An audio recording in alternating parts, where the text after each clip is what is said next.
Oh, go ahead. Well, I was going to say, I only remember it once, and I think the only reason I remember it is that I can remember that Dad's mom, my grandma there, had a cabinet, and she came out of the front room like to give us cookies.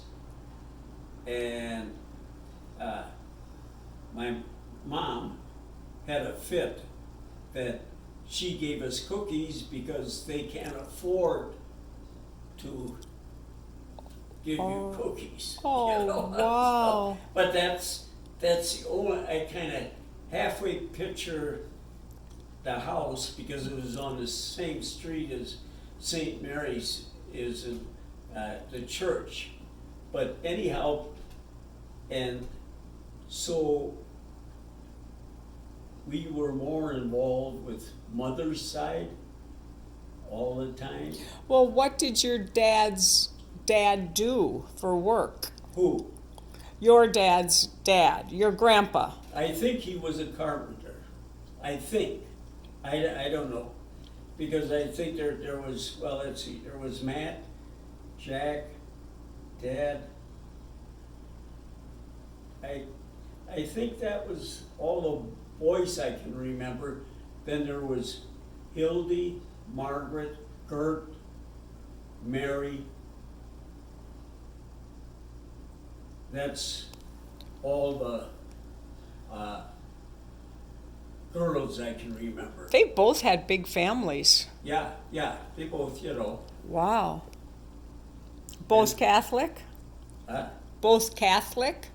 Well, I guess so. They went, I think so. I didn't know that. I guess I presume that is because Mom and Dad were. You know Yeah, what I mean? right, right, So right. I presume that they were. Yeah. But then we got so much closer to Mom's side with the family. Mm-hmm. And after the accident, that relationship kind of dropped down. I mean, more or less, well, I just thought that maybe they blamed Dad for the accident. You know what I mean? You're looking Yeah. for something, Right, you don't right. know. But we were always associated with Mom's side. Right. Not Joe's side, Dad's side. Of course, Matt was the other boy. But of course, that's both sides. There was a number of Dad's brothers that were heavy drinkers too. Of course, you had that on Mom's side too. Right. I mean, that's nothing to do there. Isn't that interesting? And you were never a drinker. Huh? And that's interesting. You were never a drinker.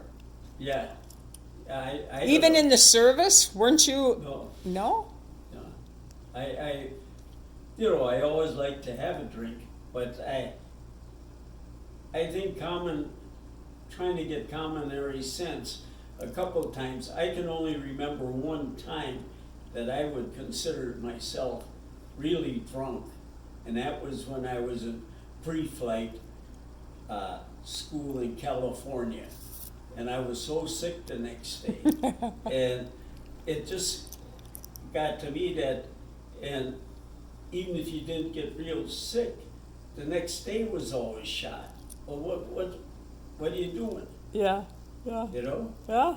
And because even when Lee and I, after being out of service, every single night we would go and drive up to the drum in St. Paul, and we'd have 3 drinks, and we'd turn around and come home. We'd start at Poppy's deal, play Yeah. pool, and we'd go up there every single night. And that was the limit, that either one of us, we'd have our 3 and go back. Who were you with? Lee Schultz. Oh, Yeah, and baby, I sit and I think, you think about, your life and stuff, and I think I really never had what I can call a close friend. I had a lot of friends, but I never had anybody that I could sit down and you talk your this and that. Yeah. I never had that. Lee Schultz was the only one in his family, and maybe he had the same feelings. yeah. But even to this day, I can't say anybody that I figured that I could really sit down and we'll talk about a family problem Right, or right. this and that, and there again I say figure that like when I was in service, a lot of guys bonded together because they stayed, but starting out in cadets, I moved with a different group from one step to the next. The group I'm in now, when the next step, some of them went this way, some of them went that way. They never were where you was with a group, say, for a year or 2 years. Like Right. some people in service, they went in, they enlisted, they got in their group, and they stayed with them for maybe 4 or 5 years. Yeah. Yeah. So they had real personal contact. Yeah. Because actually there was only one person that I had contact, was from Illinois, and that I kept a little bit of contact first when we got out. Yeah. But, that's never, had something like, you say like sit down and talk to. Yeah. Yeah. Thinking about the service, what was the story about you were going to come and surprise at Christmas, come home and surprise your mom and dad, and you were in Texas, or Oh, well, no, it wasn't. am I mixing up two stories? That's kind of a goofy story, is that at the war was over with, and then they were coming to be occupational army. And the East Coast, which I was in area, they went to Europe, and the other ones went to the South Pacific. Well, they had it set up that they had this just change. They just took all these here people, and we went to Kearney, Nebraska, was the shipping point. There you were supposed to be for only a week.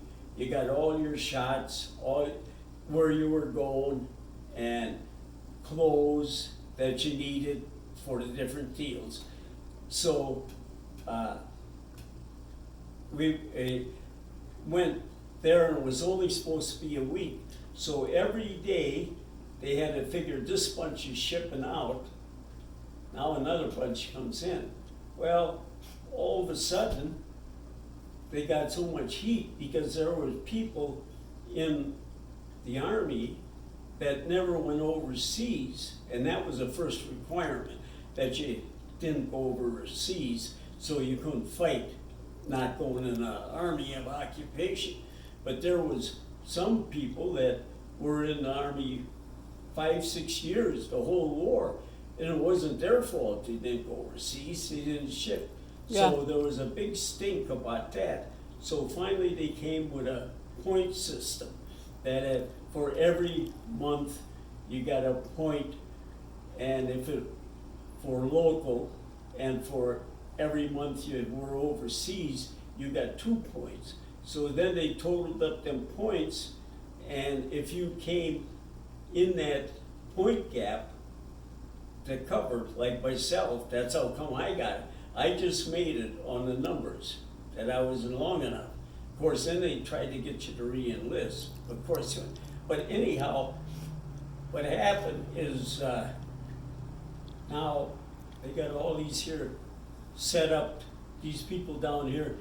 This bunch is going to, say, Kearney, Nebraska, that's where it was.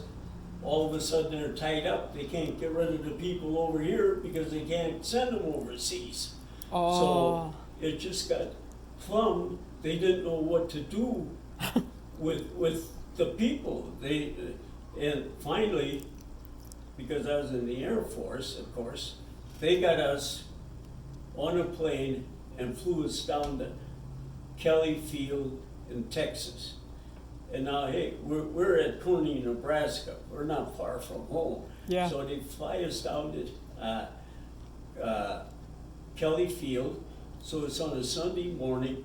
We land, and in the service, they always had I forgot what you call them, but you're in charge of the everything in camp for the day. So the plane lands, and here this officer of the day, I guess, he comes running up and he says, "What are you guys doing here? You ain't got no permission to land here." And the pilot says, "Well, that's what I'm told to do." He says, "Well, when are you taking on?" He says, "We're dumping off these people." And he says, "I can't take them. I ain't got no beds, and I ain't got food." So somewhere or another, they dumped us off, and they found. So now here we're sitting, no ration, no pay, no nothing. Nobody knows where they're at. So finally what they did, they gave all of us a furlough to get rid of us. And that was just around Christmas time. So here it is. We haven't been getting a paycheck for a couple of months. And so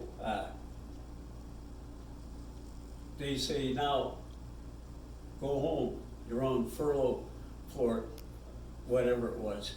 I had $27. That's all I had, and I'm in Texas. You know? Yeah. And they couldn't give you money.